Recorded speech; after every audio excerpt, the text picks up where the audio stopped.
GST council की 43वीं बैठक में कोविड राहत आइटम्स के इंपोर्ट पर छूट देने का फैसला लिया गया है। इस छूट को 31 अक्टूबर 2021 तक बढ़ाए जाने पर सहमति बनी है।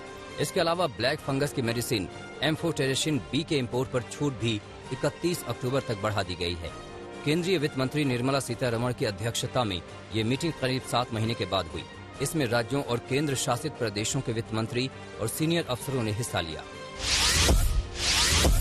कोरोना की दूसरी लहर के बीच अब देश में अनलॉक की शुरुआत होने वाली है।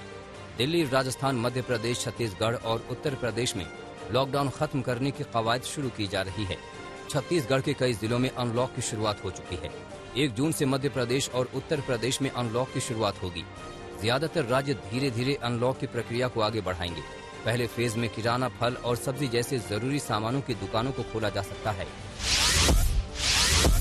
दिल्ली के मुख्यमंत्री अरविंद केजरीवाल ने अनलॉक का ऐलान किया। उन्होंने कहा कि हम हर हफ्ते जनता के सुझाव और विशेषज्ञों की राय लेकर धीरे धीरे लॉकडाउन खत्म करने की प्रोसेस को आगे बढ़ाएंगे। हालांकि कोरोना के केस पर लगातार सरकार की नजर रहेगी। हालांकि अभी मेट्रो का संचालन शुरू नहीं होगा। सोमवार सुबह 5 बजे से राजधानी दिल्ली में लॉकडाउन खुलना शुरू होगा। महाराष्ट्र में लॉकडाउन जैसे पाबंदियों को बढ़ा दिया गया है, यानी राज्य में 15 दिन और पाबंदियां रहेंगी। वहीं कोरोना वायरस के फैले प्रकोप को देखते हुए तमिलनाडु सरकार ने लॉकडाउन को 7 जून तक के लिए बढ़ा दिया है। सरकारी विभागों के माध्यम से किराने के सामान की आपूर्ति जारी रहेगी। किराना स्थानीय किराना दुकानों के सहयोग से वाहनों या पुश कार्ट के माध्यम से बेचा जाएगा। सुबह 7 बजे से शाम 6 बजे के बीच किराने की डिलीवरी की अनुमति रहेगी।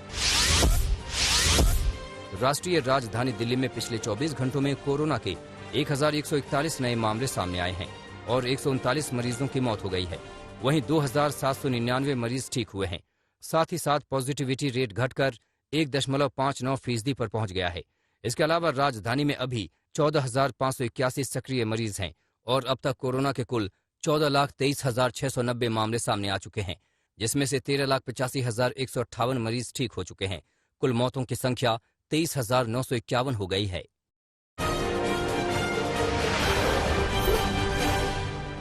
दिल्ली में बिजली और सीएनजी से संचालित होने वाले शमशान घाट स्थापित करने के मामले में हाईकोर्ट ने दिल्ली सरकार सहित सभी एमसीडी से जवाब मांगा है।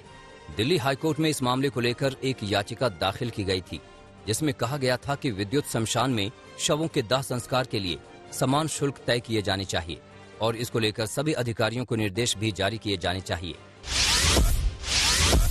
कोरोना महामारी के इलाज के लिए बनाई गई DRDO की 2DG दवा की कीमत तय हो गई है। 2DG के एक पाउच की कीमत 990 रुपए रखी गई है। केंद्र और राज्य सरकारों के साथ ही सरकारी अस्पतालों को इसकी खरीद पर छूट दी जाएगी। 2DG दवा को DRDO की lab institute of nuclear medicine ने डॉक्टर रेड्डीज लेबोरेटरी की मदद से तैयार किया है। शुरुआती ट्रायल में पता चला था कि इससे मरीज के ऑक्सीजन लेवल में भी सुधार होता है। DCGI ने पिछले महीने की शुरुआत में 2DG को इमरजेंसी अप्रूवल दिया था। DGCA ने अंतर्राष्ट्रीय कमर्शियल पैसेंजर उड़ानों पर प्रतिबंध को 1 महीने के लिए यानी 30 जून 2021 तक बढ़ा दिया है। ये प्रतिबंध अंतर्राष्ट्रीय ऑल कार्गो संचालन और विशेष रूप से जारी उड़ानों पर लागू नहीं होगा। इससे पहले तक ये प्रतिबंध 31 मई तक के लिए था। कोरोना वायरस के कारण ये प्रतिबंध पिछले साल मार्च 2020 में लागू किया गया था। पश्चिम बंगाल में केंद्र और राज्य सरकार के बीच खींचतान जारी है।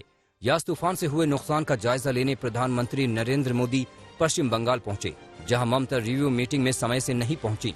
ममता और चीफ सेक्रेटरी एक ही परिसर में होने के बावजूद बैठक के लिए 30 मिनट की देरी से पहुंचे। खबरों की माने तो दीदी मीटिंग में शुभेंदु अधिकारी को बुलाए जाने से नाराज थीं। इस दौरान ममता ने पीएम मोदी से मुलाकात कर तूफान से हुए नुकसान की प्राइमरी रिपोर्ट सौंपी। दोनों नेताओं के बीच करीब 15 मिनट बात हुई। ये मुलाकात पश्चिम मेदिनीपुर जिले में कलाईकुंडा में हुई। एक अमेरिकी रिपोर्ट में भारत में धार्मिक आजादी की स्थिति फिर नकारात्मक बताई गई है। USCIRF की तरफ से जारी वार्षिक रिपोर्ट में भारत में धार्मिक आजादी की स्थिति को नकारात्मक करार दिया गया है। भारत को कंट्री ऑफ पर्टिकुलर कंसर्न यानी चिंताजनक हालात वाले देशों की लिस्ट में रखने की सिफारिश की गई है। रिपोर्ट में भारत में धार्मिक आजादी बाधित करने, कट्टर धार्मिक संगठनों का समर्थन करने की निंदा की गई है।